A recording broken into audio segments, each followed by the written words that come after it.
All right, good seeing everybody. There are no injuries to talk about. Everybody's going to practice today, so look forward to the challenge of playing Cincinnati. Good football team, as you'd expect, coming down to the last four teams standing here. So we look forward to the challenge of playing them.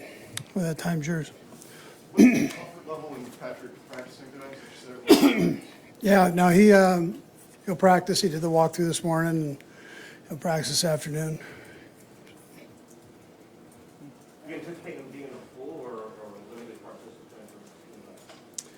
Yeah, I think we'll see. But, I think he'll do probably everything. But we'll see, yeah. What can you go on from past examples of players playing through injuries and how Patrick learned from that? He's had injuries before, so he can bank on, that past experience that he's had. But,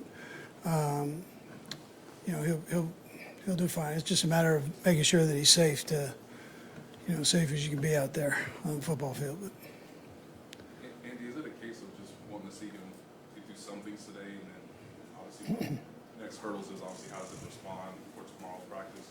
Is that fair to say? Yeah, it is day by day. Yeah, day by day. Yeah, I'd tell you yes. Is there one or maybe two things you want to see from him today in practice just to ensure that you guys are heading in the right direction? Well, just how he functions. He did well in the walkthrough, and we'll just take the next step, Nate. Just see where he's at with it and go with it. Yeah. Coach, when it comes to McCole, you guys backed off last week, and it sounds like he's practicing today. Just where is he at? Yeah, he feels better than he did the last couple of weeks. So that move looked like it worked to this point. And then again, we'll just see how he does every day here. And he seems to be in a good place. Yeah. Andy, you've spoken about this before, but Kadarius seems to have found a unique spot within the offense, and I wonder if you could elaborate a little bit on how he's been able to do that both physically and also with his ability to grasp the offense. Yeah, well, the main thing was that, excuse me, Doug, is that he, the hamstring was healthy. That was kind of the hang-up. And it kept occurring. I don't think, knowing him now, I'm not sure he ever let it get to the healing point because he wants to play. It's one of those things. So I'm sure he was saying, I'm okay, it's, fine. But because of his desire to be out there, he loves to play the game. That's what, that's what I've noticed most is he wants to be in there. So we backed him up a little bit and just made sure that he could be kind of get healthy in that area. And, he's been doing great since. Knock on wood there, but he's been doing great, yep. Did you feel like, or do you feel like he had a particularly fast grasp of what you're trying to do? He's a smart kid, yeah. Smart. Picks things up easy, yeah. Andy, any thought that Clyde could be up this weekend and also join force? There's a chance, probably more, there's a chance either one, but maybe more Fortson than Clyde, but we'll see how it goes, this week. You guys have played the Bengals so often in the last year or so. You feel like you know them about like a division opponent at this point, this many games? Yeah, I would say probably both ways. I would say that they know us and we know them. And, we're all searching for that little extra thing that you can throw at them. So we've played each other enough to, I'm sure both sides feel that way. Andy, when you Coach, look you at have Isaiah Pacheco, who's, of course, a rookie going into this game. Never been in this situation before to starting running back. What are your conversations like this week? Yeah, it's really with all the rookies. I'd just say just be you and go play. That's learn the game plan and don't be anything more or anything less. Just go play.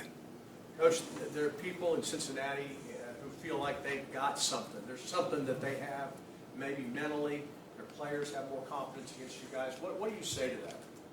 Yeah, well, listen, they probably should. They've won 3 games, so that's I'm sure that's how they feel.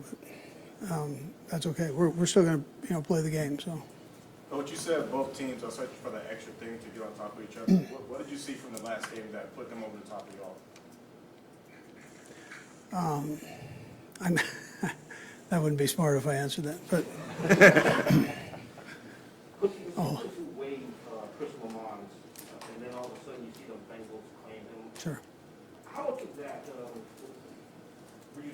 exciting to see something like that. I mean, that's part of the game. That happened. I'm glad he hooked on with another team, so we'll be all right. Andy, I know you said you weren't going to elaborate on specific points of, what got you a win or a loss, but I do wonder, you look at the 3 games with the Bengals, is there a commonality of self-induced mistakes that will be a point of emphasis with the Yeah. guys this week, or any more than usual? Or? Yeah, against good teams, you can't do that, right? So our guys know that. And the 2 good teams playing each other, the littlest thing can throw it to the side, so you got to take care of the ball. Yeah. Andy, anything we asked when you plays face Jacksonville, if there's anything different you've seen from the November match, that you feel the same way about Cincinnati? Is it kind of the same things you've seen out of them since it's so recent that you played them last year, or is there anything you see different? Yeah, I'd just tell you they're a real good football team. They're not they don't have a lot of weaknesses on either side of the ball or special teams. So, it's that part hasn't changed from the first time we played them. They're good, or they wouldn't be here at this round. So, that'd be it. And it's an AFC Championship game. You guys are going to be up regardless, but do you sense that playing this particular team means something to your players? Yeah, whoever they're going to put in front of you right now, that's you're going to be up for the game. That's and then these 2 teams compete well against each other, and so I think both teams will do that. Yeah.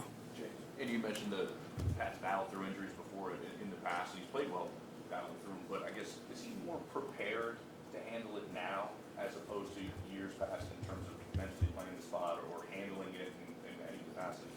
Yeah, I would probably tell you yes. He had a couple injuries in college that he fought through, but he's had in the NFL with all the games that you play, very seldom you get to this point without having something. That's just how it goes. And so I think he's, he knows it. He knows that, and he's pushing through right now. And we'll just see. We'll see how he does here. You're going to be looking at him like we're looking at him. So. Andy, with the quarterback dealing with the injury, obviously you have to maybe adjust some things.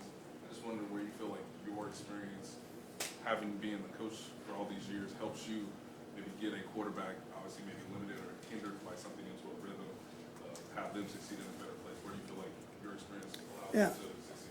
Yeah, you know what, Nate? I think we have enough in the game plan where you can kind of pick and choose where you want to go with it, and according to how the players are feeling, while they're playing, and so maybe experience helps. But there's enough in there that you can choose from and work any way you choose to go. And is that, just a quick follow-up, is that, I think in previous times you said that there might be 250, maybe 300 plays for a certain game plan. Is just having a wider selection, does that also help too? Is that kind of? Yeah, that's right. You have a variety of things that you can go to. Obviously, you don't use all the plays in the game, but they're available. And, so if you have to go a certain direction, you can go that direction with the calls. Given Patrick's just mental fortitude and fighting through injury in the past, are you comfortable he does comparatively very little at practice this week, and really the onus maybe being on mental numbers? Yeah, most likely he won't just do a little. He's gonna. I don't think I'm gonna have to go there with that. I might have to pull him back a little bit, but knowing him, I think he's gonna try to do everything, and we'll just see how he does. But I'm sure, I don't know what that number is, Michelle. Whatever the number is, it is that he needs, but I don't think that's going to be the issue. Andy, Frank Clarkson, the top 5 career postseason sack, big game last week. What are you seeing from him to suggest he could have another big game Sunday? And what is it about him in the postseason? Yeah, well, he's always fired up, but I guess there's a little something extra there that he has, but he's a relentless player all the time. His numbers speak for themselves, throughout his career, but It's quite a record, or opportunity for a record there with the sacks in playoffs. So you got to get there first to get them, right? And so he's had a lot of opportunities to do that when he was in Seattle and now here. Last one. Coach, there's a lot of talk about the passing game and both quarterbacks, but the Bengals are a very physical team, and so is the Chiefs. So how much emphasis is that going on in practice? Yeah, so, yeah, both teams are physical, and that's a good thing. It should be a great game to be a part of and for our fans to watch. So right now, though, you're not going to, go and bang each other up before the game and do that. But the guys know that. They absolutely know what you're saying, and so they'll prepare themselves mentally for that. All right, thank you. Okay, thank you. Okay.